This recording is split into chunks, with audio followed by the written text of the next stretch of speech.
Vamos ter então agora a mesa redonda Mudança da Sociedade ou Outros Formatos de Trabalho, que será moderada por Hélder Garcês, Country Sales Manager da Segid Meta 4 Portugal, que eu convido para subir ao palco. Com o Hélder vão estar também Alexandra Santos, HR Specialist da MSD Portugal, o Eduardo Correia, HR Director in Purchasing and Logistics do Banco Credibon, Fernando Oliveira, Diretor de Recursos Humanos da Torre Stир e José Sintra, Coordenador People Strategy da Vieira de Almeida. Hélder, deixo consigo.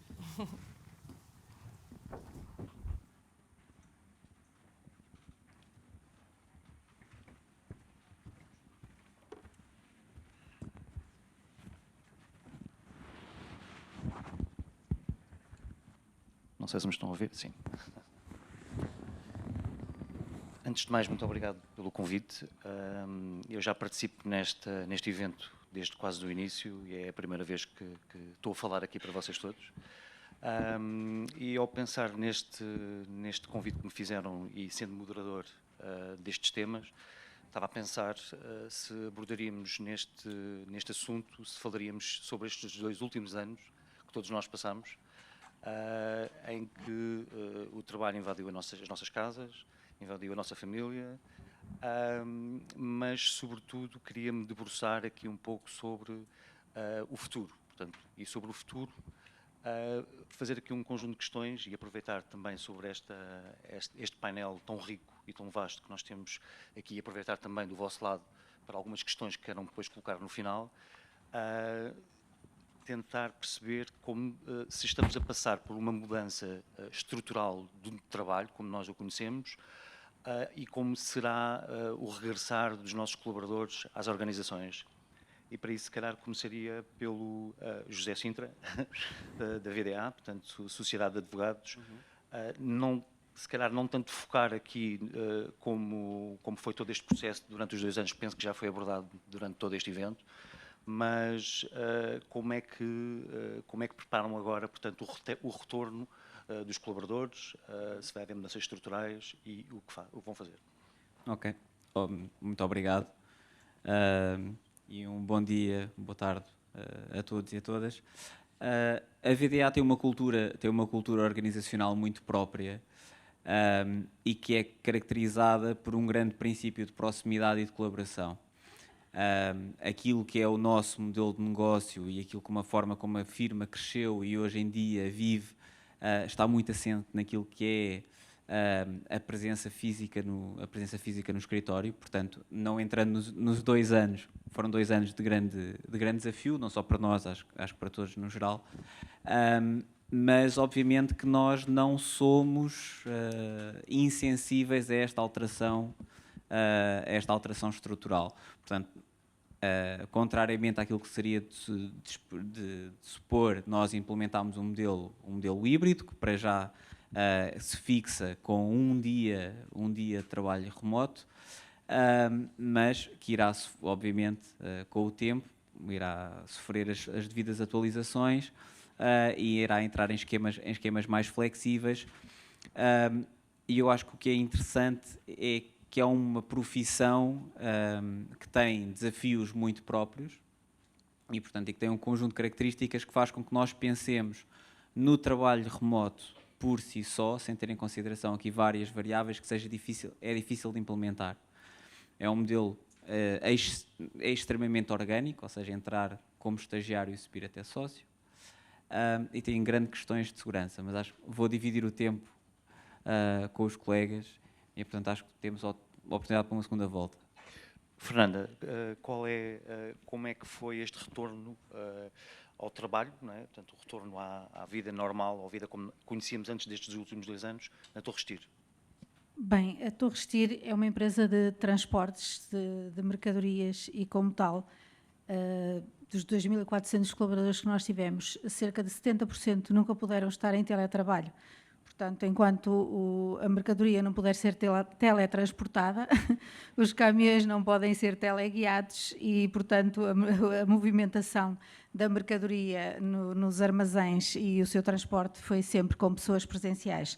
E o nosso desafio durante estes 2 anos foi ter as pessoas, tínhamos pessoas, os outros 30% em teletrabalho, e termos estes 70% a trabalhar felizes, sem se sentirem, por assim dizer, os escravos na organização. E para isso nós tivemos que tomar algumas medidas.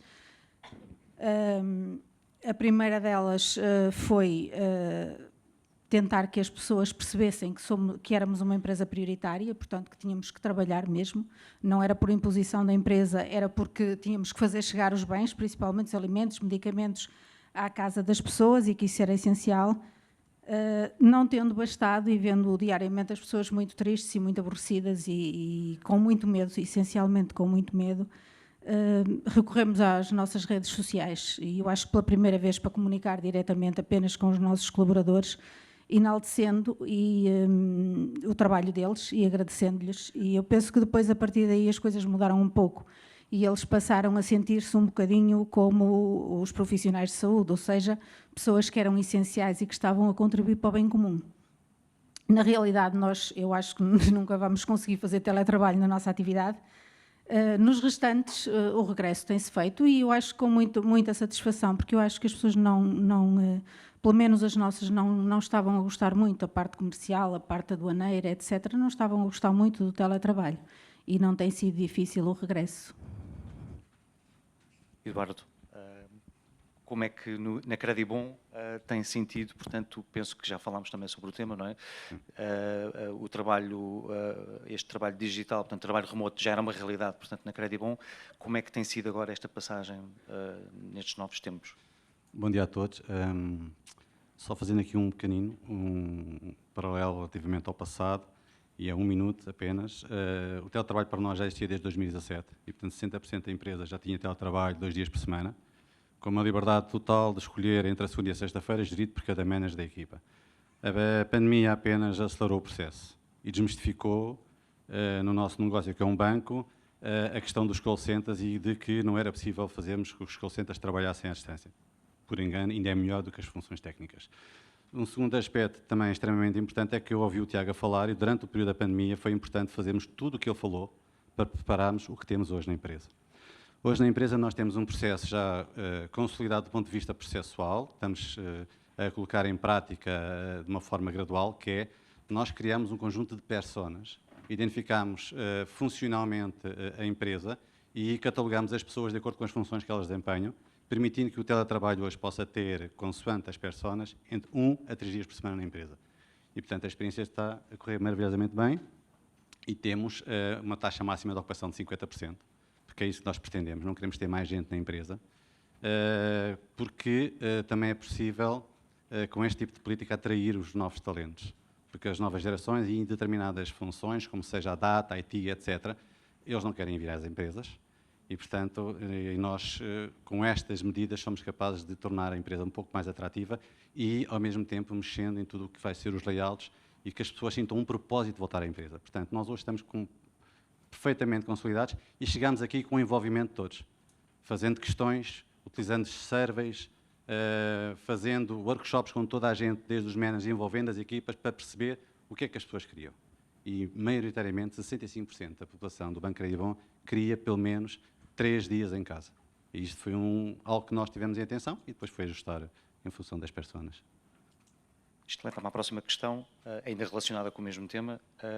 Alexandra, no recrutamento, o que é que sentes agora? Sente que, portanto, ou seja, a nova geração já aborda este tema híbrido para desempenhar as suas funções? Portanto, ou seja, já é uma realidade que é quase exigida por parte de quem está a fazer o processo de recrutamento e seleção, quem concorre a essa vaga, há essa procura, há essa necessidade já? Ou seja, isto mexe um pouco também aqui com a estrutura, portanto, e a sociedade se está a mudar ou não? Antes de mais, voltar um bocadinho atrás e explicar o porquê que na MSD nós queremos adotar este modelo híbrido. A MSD é uma empresa da indústria farmacêutica, o nosso foco é o foco na inovação e queremos que este foco também se alargue à forma como nós respondemos tanto aos desafios do mercado como também àquilo que são as necessidades das nossas pessoas. Nós já tínhamos identificado que efetivamente seria necessário implementar aqui um modelo um bocadinho diferente, evoluir naquilo que é o modelo e a forma de trabalhar, e isto vem também da própria evolução do nosso modelo de negócio, porque cada vez mais, em termos de negócio, nós queremos estar presentes de forma omnicanal e com grande foco no digital e, portanto, só fazia sentido que o nosso modelo de trabalho também assim fosse, implementando aqui uma estratégia híbrida em que os colaboradores podem estar a trabalhar a partir de casa ou a trabalhar no escritório. Obviamente que todos já sabemos que a pandemia veio acelerar em muito aquilo que seria o nosso planeamento. Se tivéssemos feito numa outra altura, tínhamos que ter feito de uma forma mais faseada, com preparação dos líderes, preparação da organização. Portanto, é óbvio que isto foi feito de forma muito rápida. Nós já tínhamos, inclusivamente, algumas pessoas, principalmente pessoas com funções regionais ou globais, a trabalhar de forma remota e tínhamos também a flexibilidade de poder trabalhar a partir de casa de forma mais esporádica. O grande desafio, eu acho que durante este tempo, foi efetivamente cada um de nós a viver a experiência de forma diferente e tivemos que ir aqui ter em atenção cada uma das pessoas, tanto pelo seu perfil individual ou familiar, como também pelo próprio perfil da função, que em alguns casos foi um bocadinho mais fácil do que em outros. Reforçámos muito a nossa formação para que estas ferramentas digitais passassem a ser parte integrante do dia-a-dia das nossas pessoas. E eu acho que agora, para o futuro, vamos ter aqui ainda alguns desafios. Acho que, principalmente, vamos ter que repensar um bocadinho o espaço do nosso escritório, porque as atividades que nós fazemos normalmente em casa e no escritório são um bocadinho diferentes de acordo com cada uma das pessoas. Portanto, eu acho que devemos pensar no escritório num espaço mais colaborativo e acho que esse vai ser o nosso grande desafio também para o futuro. No entanto, acho que até agora toda a gente tem gostado muito de estar nesta modalidade híbrida. Sabemos que ainda não está implementada a 100%, até porque ainda temos algumas condicionantes, mas acho que a flexibilidade, a autonomia, o equilíbrio entre aquilo que é a nossa vida pessoal e a nossa vida familiar e a nossa vida profissional ficou muito melhor com esta questão do modelo híbrido. Relativamente à parte mais dos recrutamentos, nós não temos tido grande volume de recrutamentos, mas nota-se que as pessoas têm tido nas entrevistas alguma preocupação em perceber qual é que é efetivamente o modelo que a empresa está a implementar. Já não querem estar só no escritório, querem também perceber se a empresa tem esta flexibilidade e obviamente que isto será condicionante também para a escolha de abraçar um novo desafio, um novo projeto. Eu, durante este evento, tenho ouvido falar, e hoje, da parte da manhã, ouvi falar sempre muito sobre o stress tecnológico. A apresentação ainda há pouco também foi sobre o stress.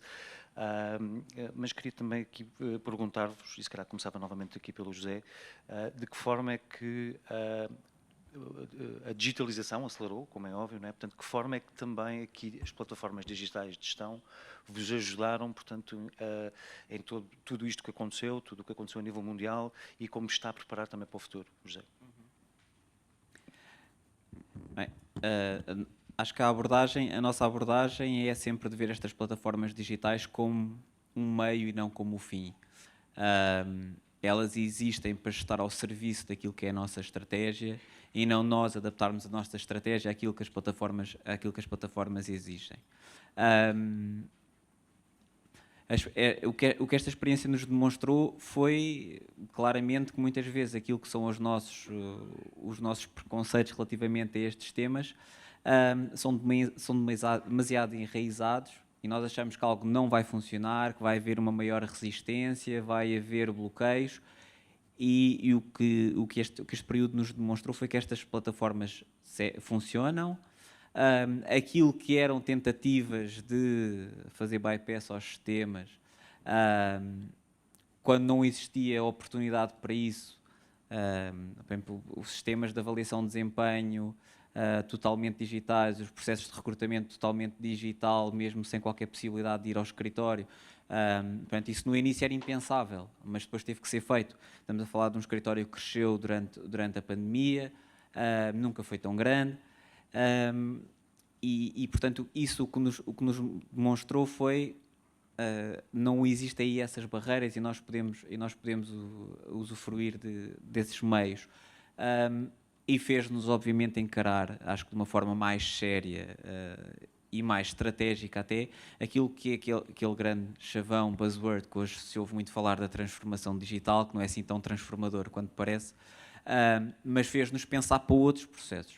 Não só estes no imediato, mas fez-nos olhar para a estratégia da firma e pensar, bem, o que é que a VDA vai ser até 2024, até 2025, e como é que nós podemos utilizar a transformação digital, os meios, as ferramentas que nós temos ao nosso dispor, dos clientes e das pessoas, e transformar o escritório.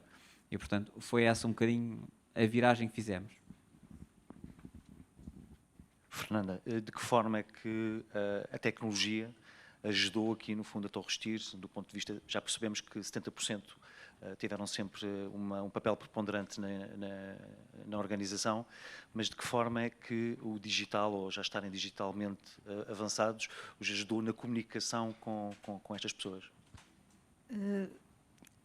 As empresas de transportes, desde sempre, os seus próprios trabalhadores, os motoristas, sempre estiveram fora da organização. Ou seja, para nós já existiam formas de comunicação com essas pessoas que andam, alguns no serviço internacional, outros no seu dia-a-dia.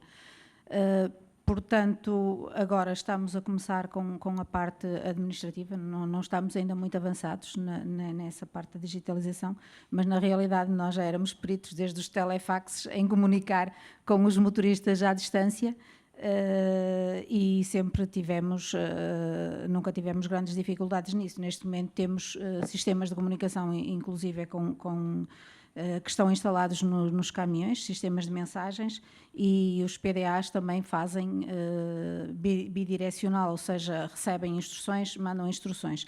Nos restantes serviços estamos a ter uma experiência engraçada, nem sabíamos que servia para tanto ou que se poderia fazer tanto, mas estamos num processo de digitalização dos restantes processos de trabalho que não estavam ainda muito avançados no tempo da pandemia.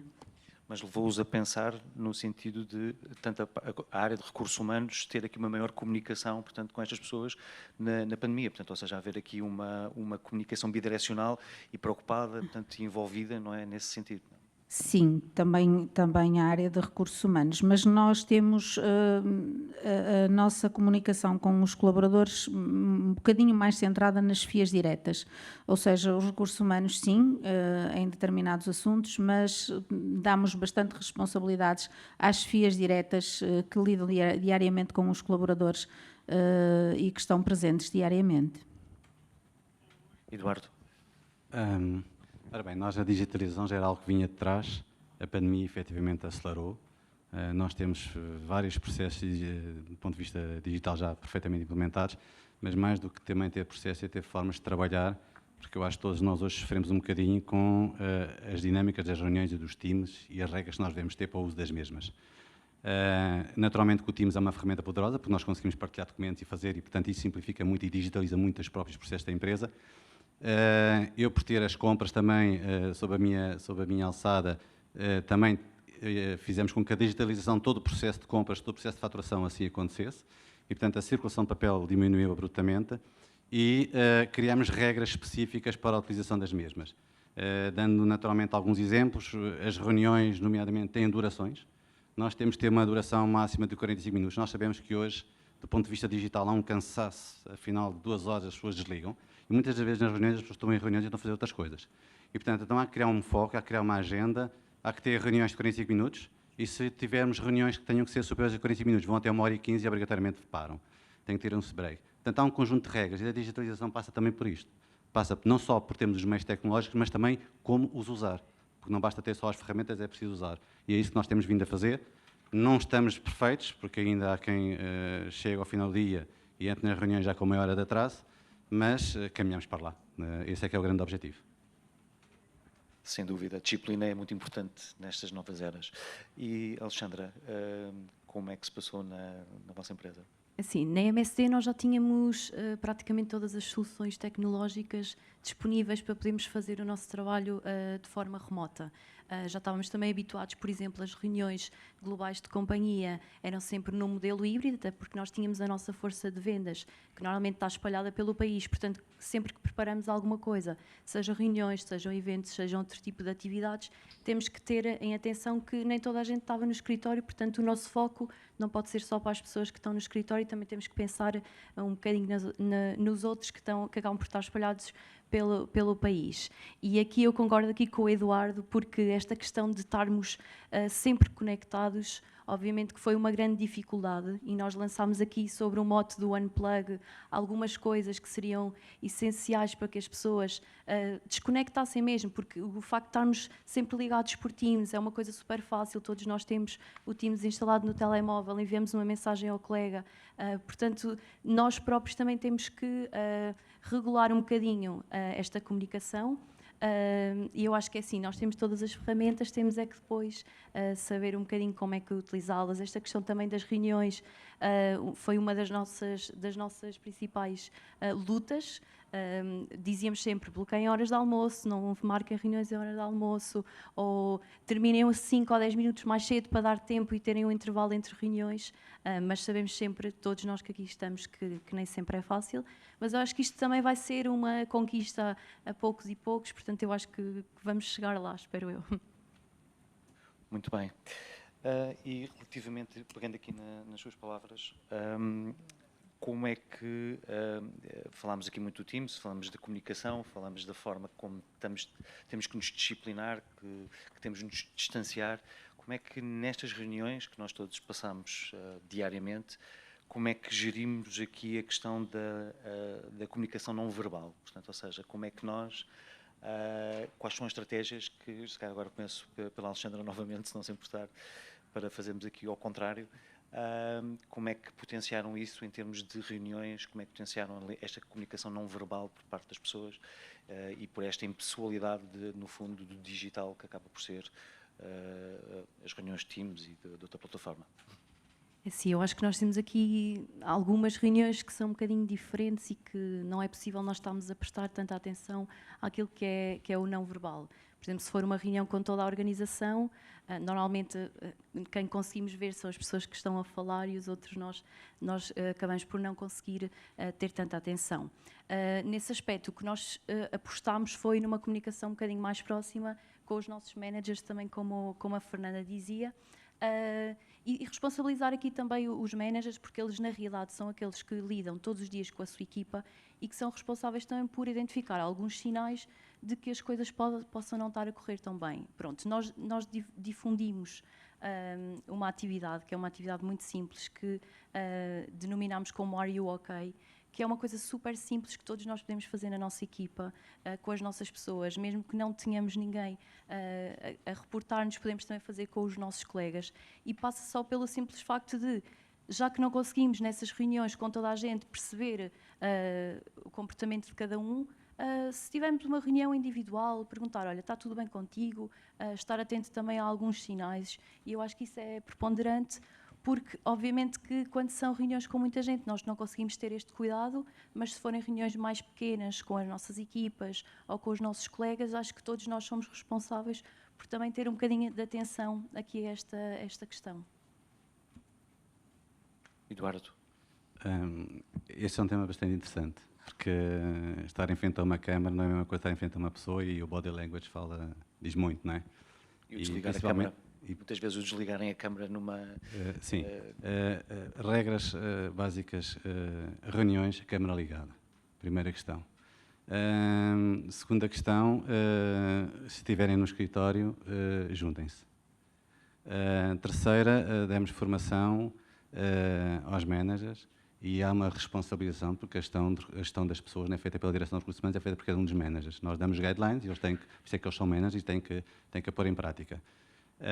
Depois tivemos um acompanhamento ao longo do tempo, principalmente aqui quando falámos de saúde mental e tudo mais, perceber um bocadinho como é que as pessoas estão e criámos dinâmicas no sentido que houvesse pelo menos reuniões de 15 minutos, speed conversations, com as equipas, para perceber como é que as equipas estavam todos os dias, isto durante a fase da pandemia, naturalmente.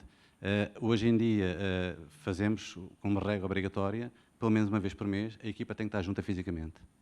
E, portanto, reuniões de equipa devem ser pelo menos uma vez por mês fisicamente, nem que seja para ir almoçar. É obrigatório para que se mantenham os laços. Portanto, foi este um conjunto pequenino de iniciativas que nós vamos somando, que vamos tentando chegar a todos os lados, mas pronto, isto é vamos caminhando, como costumo dizer. Né? Fernanda. Sim, nós, para além de tudo mais, temos 17 locais de trabalho diferentes em Portugal e, portanto, reuniões por Teams só se fazem quando não estamos no mesmo local de trabalho. Estando no mesmo local de trabalho, continuamos a usar as salas de reuniões, a usar muitas vezes informalmente, se for uma ou duas pessoas, o cafezinho enquanto se toma o café.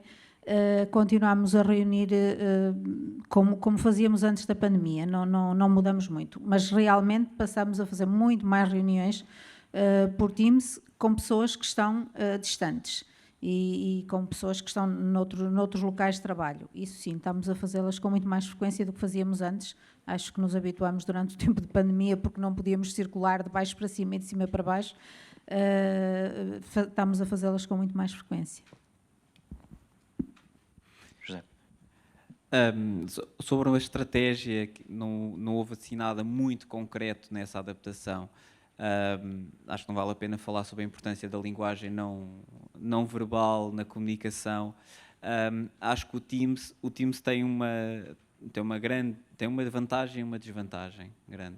A desvantagem é o total caos, portanto nós, seres humanos, não fomos feitos para o Teams de todo, portanto o Teams o que causa, para já causa dois efeitos que são muito interessantes, que é o primeiro são micro-interações completamente esgotantes e, portanto, que nós não temos tempo para recuperar, um bocadinho retomando a apresentação anterior, se nós formos ver ao final do dia a lista de Teams, são 20 ou 30 e, portanto, eu não me vou lembrar o que é que aconteceu em metade, e esse é o primeiro, e depois o Teams cria uma falsa expectativa de colaboração. E, portanto, nós chamamos uma ferramenta de colaboração ao Teams e muitas vezes colaboração tem pouca. Estão várias pessoas a trabalhar num assunto, mas colaboração pouco ou nada há. Portanto, há pessoas que nunca se pronunciam, portanto, não colaboraram, pouco acrescentaram, não percebem nada do assunto. E, portanto, é preciso ver muito bem o que é que nós estamos a incentivar nessas chamadas. E, portanto, essa é a desvantagem. Uma vantagem que teve, e associando o Teams ao trabalho à distância, e não tendo aquela prática que eu acho horrível, que é ter o fundo na imagem, eu acho que abriu uma janela para a vida uns dos outros. E, portanto, o que é que essa janela abre? Abre uma oportunidade de nos conhecermos melhor, porque, por exemplo, há uma criança qualquer que passa na parte de trás, e acho que muitos de nós passaram por essa experiência, ou há um animal que passa em frente à câmara, ou há qualquer coisa que está numa parede que nos chama a atenção, e isso, mais do que toda a formação que nós pudéssemos dar, trouxe uma educação, uma sensibilidade e uma decência no trato que eu acho que nos pode diferenciar e tornar-nos melhores colaboradores, melhores líderes. Há uma maior preocupação, há um maior cuidado. Embora tudo o resto, e ligar a horas tardias, e o fear of missing out, e o always on, apesar de tudo isso, se nós nos focarmos no negativo, nós vamos ver negativo em tudo. Sempre. Portanto, nós vamos ver o número de chamadas, o número de reuniões marcadas umas em cima das outras, reuniões sem o nosso consentimento. Pronto. Se nós olharmos para o positivo, nós começamos a ver as coisas positivas no Teams. E, portanto, eu vejo a possibilidade, através do Teams, de trabalharmos em vários documentos, num documento várias pessoas ao mesmo tempo, o que ultrapassa uma limitação técnica que muitos sistemas têm, o facto de conseguirmos partilhar informação com muita velocidade, o facto de conseguirmos juntar pessoas que estão espalhadas não só em 17 sítios em Portugal, mas em 5 países em vários continentes. E, portanto, eu acho que tem essas vantagens e, portanto, também, se a estratégia for, foquem-se no positivo, veem o positivo. Sim, quem fala no Teams fala noutras ferramentas, obviamente, que nós fomos invadidos, não é? Portanto, existem um conjunto de ferramentas que nos invadiram, e concordo plenamente com o que disse, que é vermos do lado positivo também da coisa, também nos ajuda, não é? Portanto, ou seja, o facto de entrarem também na nossa vida também tem um lado positivo, que é também podemos partilhar algo que se calhar não partilharíamos se estivéssemos no escritório. Portanto, ou seja, há algo que nós temos ali uma baliza muito grande, não é? Quando estamos dentro do nosso local de trabalho. E realmente esse lado positivo eu não o tinha pensado e partilho da mesma ideia. Eu, se calhar, agora deixaria aqui um espaço para algumas questões que queiram colocar. Não sei se há questões.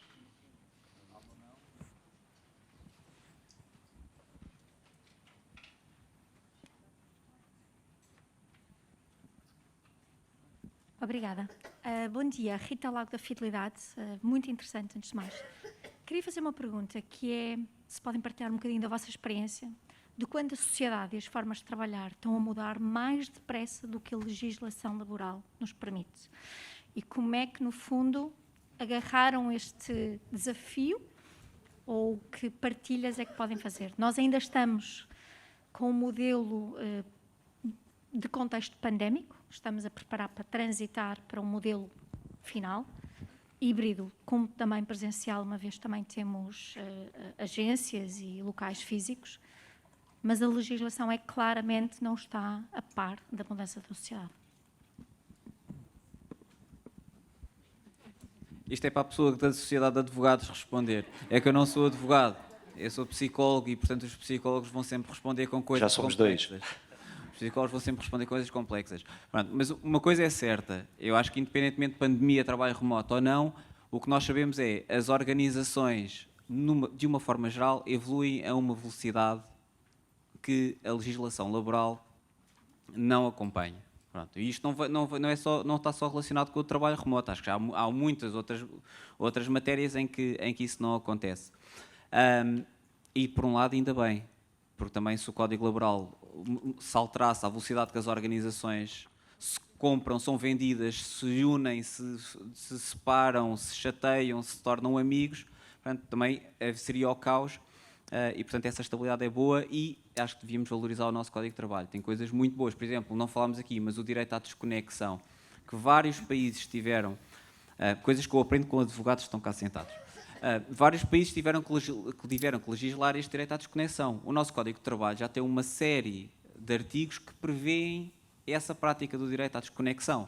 E, portanto, seriam legislar por cima daquilo que já está legislado. Tirando a parte da legislação, eu acho que as organizações, principalmente os recursos humanos, têm aqui uma grande oportunidade de pôr o estratégico onde muitas vezes não são estratégicos. E perceber a relevância que podem trazer e introduzir um novo modelo de trabalho nas organizações, tornando-se um Strategic Advisor. E perceber o que é que estão a fazer e o que é que podem oferecer.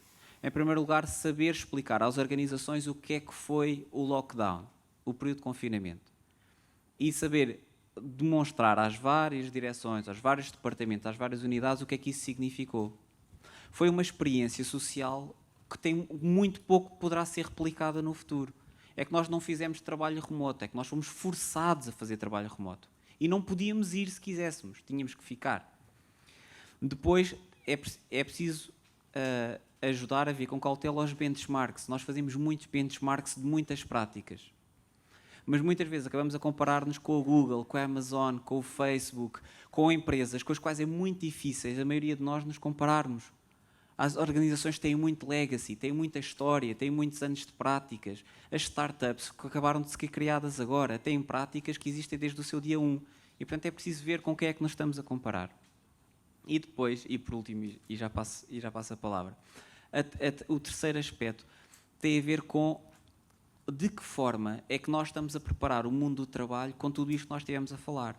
Sim, o trabalho remoto, o trabalho híbrido é uma estratégia de atração de talento, não tenho dúvidas. Nós, nas entrevistas que fazemos, há candidatos que começam logo por aí, cortam e dizem, o que é que vocês fazem? É 5 dias? Não é? Então, está bem. Digam lá o que é que querem dizer. Mas, o que nós vivemos anos a falar sobre humanizar os recursos humanos. Que ligação é que vão ter pessoas que desde o dia 1 estão 5 dias em casa e que raramente vão ao escritório? Que relações... Podem-me citar o exemplo da Uber e como eles têm uma boa experiência coletiva. Ok, mas não temos tempo para discutir. Mas não é dizer que não vamos fazer. É dizer o que é que nós vamos fomentar. E ser um advisor estratégico é colocar este tema em cima da mesa e com quem mais poder tem, pensar qual vai ser o nosso futuro através dos recursos humanos.